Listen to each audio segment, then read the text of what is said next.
Gear Seekers, I'm Nick. I'm sure you guys are excited for all the X570 stuff that's coming out and also for Ryzen 3000. Now, we were given the go-ahead to share this video with you guys, but we're not allowed to share any Ryzen 3000 stuff at all, so please don't ask in the comments, guys. We can only show you X570 boards since most of them were shown off at Computex anyways. With that said, I am extremely excited to share something fresh with you guys. In this video, we're checking out the GIGABYTE X570 AORUS Master motherboard that supports Ryzen 2000 and 3000 CPUs. I can't believe I get to share this with you guys. Let's check it out.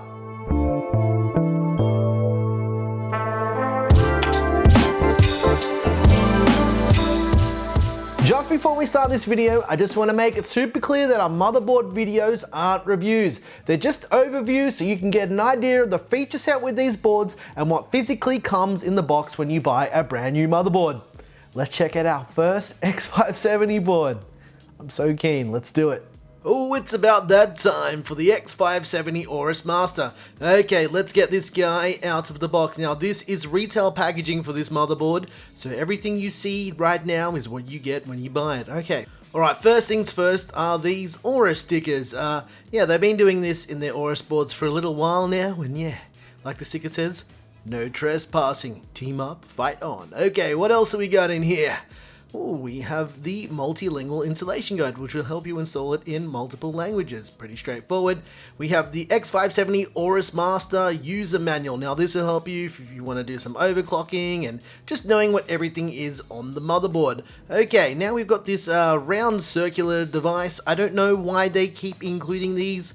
Guys, please listen. Please, give us some USB sticks. No one has these optical drives anymore. Okay. Next up, what do we got? Oh, let's lift up this little black divider to see what lies underneath. Oh, what's this? Ah, here we go. We've got some M.2 screws so you can screw your M.2 to you. I don't know why I said it like that, but yeah, it's for your M.2 drives and it's got all the standoffs and all that jazz. Okay, what else have we got in here? Alrighty, we have... this is the Wi-Fi antenna. Now, this is a little bit different to the usual design that GIGABYTE will have because it supports Wi-Fi 6. That's right, ladies and gentlemen, this motherboard has integrated Wi-Fi 6. Okay, we got some Velcro straps in here to help with your cable management. GIGABYTE's been including this for quite a while. I think the first time I saw this was maybe X99? Yeah, maybe. I don't know. Okay, what else have we got in here? This is a nice addition. Now, they've been adding these lately. This is an addressable RGB to Corsair RGB connector / adapter cable. It's very nice for all you folks out there that love your RGB. Alright, next up is this little guy right here. Now, I think this is either a speaker or a diagnostic speaker for the motherboard that will beep or whatnot if there's an error with the board. I'm not quite sure, I didn't get time to investigate, but it looks like a little speaker. Okay, next up is a bunch of SATA cables. For if you have some spinning rust you want to hook up to your motherboard or some 2.5-inch SSDs, this will get it connected and talking to your motherboard. Alrighty, what up? Let's go. Here we go. Alright, now we have this 12-volt analog RGB extension cable. This is nice for like RGB strips and all that stuff if you want to hook it up to your board and for other legacy RGB products. And I say legacy, I mean 12 volt. Okay, we've got these temperature probes so you can probe some temperature. I'm being rude again. So basically what this is you can place this anywhere in your case, plug it into your motherboard and it will read the temperature from exactly where the end of those cables are. Good for overclocking and LN2 and all that stuff. And last but not least is the G connector. This is super handy so you can plug all your front panel stuff and plug it into this little block and plug it straight into your motherboard without having to fumble around. Alright, let's finally take a look at this X570 AORUS Master. Let's get it out of the box, get it out of the plastic so we can take a much closer look. Let's do it. Alright, we've got our front panel audio connector, we've got our addressable RGB header, as well as our 12 volt analog RGB header right there as well. We've got two USB 2.0 headers for your things like AIOs and all of that other jazz. We've got a PWM fan connector, and something really nice, these two guys sit next to each other, two USB 3.0 headers. Very, very nice. And yeah, last but not least, the front panel connector for all your lights and all that front stuff for your case. Alright, what do we got next? We have SATA. We have 6 of these guys on the side of the board to help you connect up your spinning rust or your 2.5-inch SSDs. We've got a USB Type-C / 3.1 Gen 2 header right here. We've got 3 PWM fan connectors, and last but not least on this part of the board, a 24-pin power connector so you can send some juice to your motherboard. Above that, we have a diagnostic LED screen that'll tell you if anything's wrong or if everything's right. You've got some BIOS switches so you can switch BIOSes and all that jazz. You've got a power and a reset switch if you're bench testing or using LN2. You've got an addressable RGB header as well as another 12-volt analog RGB header.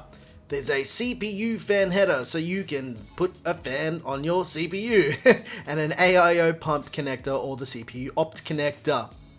There's 2 8-pin EPS power connectors so you can send all of that juice to your brand new 3950X if that's what you choose, and another PWM fan connector. Let's take a look at the other side of the board. Now, it's got like a protective shield / a giant heatsink on the other side of the board. Now, they started doing this with Z390 boards and things like the Z390 Extreme, and all of that new stuff has kind of shifted over into X570. As well as that, it's got the standard AM4 backplate for your cooler mounting. And speaking of AM4, it's got a standard AM4 socket, and I'm just going to open it up for you guys to see. There's not much to see when you open it up. And yeah, it supports 2000 and 3000 CPUs, and it's got standard AM4 cooler mounting, so yeah, you can just hook on the cooler you've already got, or yeah, any other AM4 cooler should work without any problems. Next up is this guy. You've probably noticed this on most X570 boards. It's the chipset, and it's got a little fan behind it. Like most X570 boards, not all, but most have a fan here on the PCH. It's got 3 M.2 slots. We're just going to take the heatsink off so you can see. They're all PCIe Gen 4 slots. That's right, because this is X570. It supports all of that new fast goodness. Other than that, it's got 3 PCIe Express slots. Well, it's actually got 4. I lie. The top one is PCIe Gen 4 16 times. The second one down is 8 times. The third one down is 1 times. And the last one is 4 times. And like I mentioned, all PCIe Gen 4. It's got 4 DDR4 RAM slots. I'm not sure about the speed of the RAM or the maximum RAM capacity that it supports because that information is not available yet. But yeah, it's got 4 RAM slots. Next up is the VRM cooling, and as you can see here, the fin stacks are quite dense, and it's got heat pipes that connect up both of the heat sinks, and I think it's going to be more than adequate to help cool that 14 direct phase VRM on the X570 AORUS Master. I'll be honest, this is some pretty beefy VRM cooling, and I cannot wait to see what we can do with this motherboard.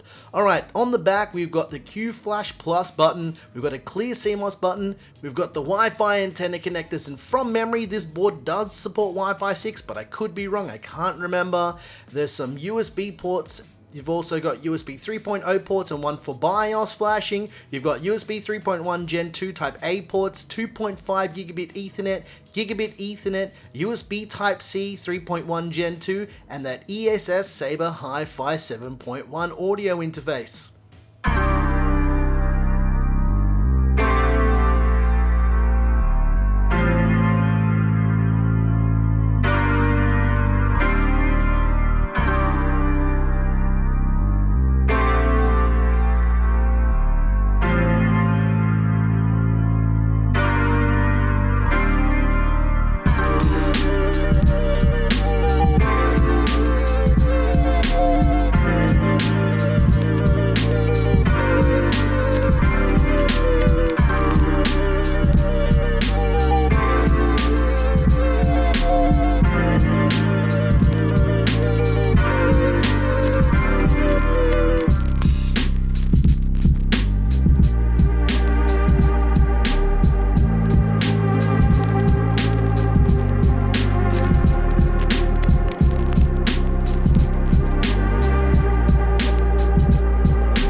If you're interested in grabbing the GIGABYTE X570 AORUS Master, unfortunately, we're not allowed to talk about pricing or the release date or anything like that at all. So please don't ask in the comments, guys.